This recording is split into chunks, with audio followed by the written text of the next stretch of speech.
ಇಂದು ಕಲ್ಯಾಣ ಕರ್ನಾಟಕ ರಕ್ಷಣಾ ವೇದಿಕೆ ವತಿಯಿಂದ ಪ್ರತಿಭಟನೆ ಮಾಡುವ ಉದ್ದೇಶ ಏನಪ್ಪ ಅಂತಂದರೆ ಕಲಬುರಗಿ ಜಿಲ್ಲೆಯ ಕಾಳಗಿ ತಾಲೂಕಿನ ರಟ್ಕಲ್ ಗ್ರಾಮ ಪಂಚಾಯತಿ ವ್ಯಾಪ್ತಿಯಲ್ಲಿ ಸುಮಾರು ದಿನಗಳಿಂದ ಏನಪ್ಪ ಅಂದ್ರೆ ಅಲ್ಲಿ ಅವ್ಯವಹಾರ ನಡೀತಾ ಇದೆ ಅಂತ ಇವತ್ತು ನಮ್ಮ ಕಲಬುರಗಿ ಜಿಲ್ಲಾ ಪಂಚಾಯತಿ ನಮ್ಮ CO ಅಧಿಕಾರಿಗೆ ಏನಪ್ಪ ಅಂದ್ರೆ ನಾವು ಮನವಿ ಕೂಡ ಸಲ್ಲಿಸಿದ್ದೇವೆ. ಸುಮಾರು ಇಲ್ಲಿವರೆಗೂ 2 ತಿಂಗಳಾದರೂ ಕೂಡ ಯಾವುದೇ ನಮ್ಮ ಮನವಿಗೆ ಸ್ಪಂದಿಸ್ತಾ ಇಲ್ಲ ಅಧಿಕಾರಿಗಳು. ಇಲ್ಲಿ ಅಧಿಕಾರಿಗೆ ನಾನು ವಿಚಾರಣೆ ಮಾಡಿದಾಗ ಇಲ್ಲಿ ಅಧಿಕಾರಿಗಳು ಕಾಳಗಿ ತಾಲೂಕಿನ EO ಇರ್ತಕ್ಕಂಥ ಬಸಲಿಂಗಪ್ಪ ಡಿಗ್ಗಿ ಅವರಿಗೆ ಏನಪ್ಪ ಅಂದ್ರೆ ಅವರಿಗೆ ತನಿಖೆ ಮಾಡಿ ನಮಗೆ ಮಾಹಿತಿ ಕೊಡುವಂಥ ಇಲ್ಲಿಯ ಜಿಲ್ಲಾ ಮತ್ತು ಪಂಚಾಯತಿ ಅಧಿಕಾರಿಗಳು ಹೇಳುತ್ತಾರೆ.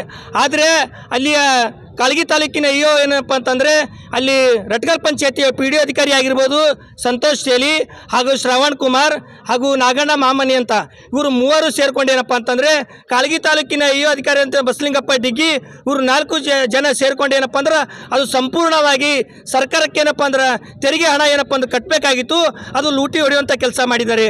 ಆದರೆ ಇಲ್ಲೇ ಕಾಳಗಿ ಅಧಿಕಾರಿ ಆಗಿರ್ತಂಥ ಬಸಲಿಂಗಪ್ಪ ಡಿಗ್ಗಿ ಅವರು ಸಂತೋಷ್ ಚೇಲಿ ಅವರನ್ನೇನಪ್ಪ ಅಂದ್ರೆ ಉಳಿಸುವಂಥ ಪ್ರಯತ್ನ ಮಾಡ್ತಾ ಇದ್ದಾರೆ.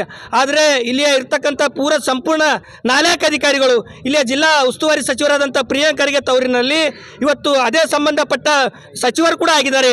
ಆದರೆ ಕಲಬುರಗಿಯಲ್ಲಿ ಯಾರು ಹೇಳೋರಿಲ್ಲ ಕೇಳೋರಿಲ್ಲ, ಆ ಪರಿಸ್ಥಿತಿ ಆಗ್ತಾ ಇದೆ. ಅದಕ್ಕೆ ನಾನು ಇವತ್ತು ಏನು ಹೇಳಕ್ಕೆ ಇಷ್ಟಪಡ್ತಾ ಇದ್ದೀನಿ ಅಂದರೆ ಇವತ್ತು ಕಲಬುರಗಿ ಜಿಲ್ಲಾ ಪಂಚಾಯತಿ ಇವತ್ತು ಕಚೇರಿ ಮುಂದೆ ಇವತ್ತು ಕತ್ತೆ ಸಮೇತ ಇವತ್ತು ಪ್ರತಿಭಟನೆ ಮಾಡ್ತಾ ಇದ್ದೇನೆ. ಇನ್ನು ವಿನೋದನ ಯಾಕೆ ಮಾಡ್ತಾ ಇದ್ದೀನಿ ಅಂತಂದರೆ ಇವತ್ತು ಇಲ್ಲಿರ್ತಕ್ಕಂಥ ಅಧಿಕಾರಿಗಳು ಮನುಷ್ಯರ ಥರ ವರ್ತಿಸುತ್ತಿಲ್ಲ, ಕತ್ತೆ ಥರ ಏನಪ್ಪ ಅಂದರೆ ವರ್ತನೆ ಮಾಡ್ತಾ ಇದ್ದಾರೆ. ಅದಕ್ಕೆ ಇವತ್ತು ನಾವು ಕತ್ತೆ ಜೊತೆಗೂಡಿ ಇವತ್ತು ನಾವು ಏನಪ್ಪ ಅಂದ್ರೆ ಒಂದು ಪ್ರತಿಭಟನೆ ಮುಖಾಂತರ ಇವತ್ತು ನಾವು ಕಲಬುರಗಿ ಜಿಲ್ಲಾ ಒಂದು ಪಂಚಾಯತಿ ಕಚೇರಿಗೆ ಬಂದಿದ್ದೇವೆ. ಒಂದು ವೇಳೆ ಕಾಳಗಿ ತಾಲೂಕಿನ EO ಆದಂಥ ಡಿಗ್ಗಿ ಸರ್ ಆಗಿರ್ಬೋದು, ಸಂತೋಷ್ ಚೇಲಿ ಆಗಿರ್ಬೋದು, ಅಲ್ಲಿ ಬಿಲ್ ಕಲೆಕ್ಟರ್ ಆದಂಥ ಶ್ರವಣ್ ಕುಮಾರ್ ನಾಗಣ್ಣ ಇವರು ಕೂಡಲೇ ಅಮಾನತು ಮಾಡಬೇಕು. ಒಂದು ವೇಳೆ ಅಮಾನತು ಮಾಡದೇ ಇದ್ದರೆ ನಾನು ನಿಮ್ಮ ಕಚೇರಿ ಮುಂದೆ ಕತ್ತಿ ಜೊತೆ ಕೂಡಿ ಇಲ್ಲಪ್ಪ ಅಂದ್ರೆ ನಾವು ವಿನೂತನವಾಗಿ ಹೋರಾಟ ಮಾಡಬೇಕಂತ ಈ ಸಂದರ್ಭದಲ್ಲಿ ಹೇಳಕ್ಕೆ ಇಷ್ಟಪಡ್ತಾ ಇದ್ದೀನಿ.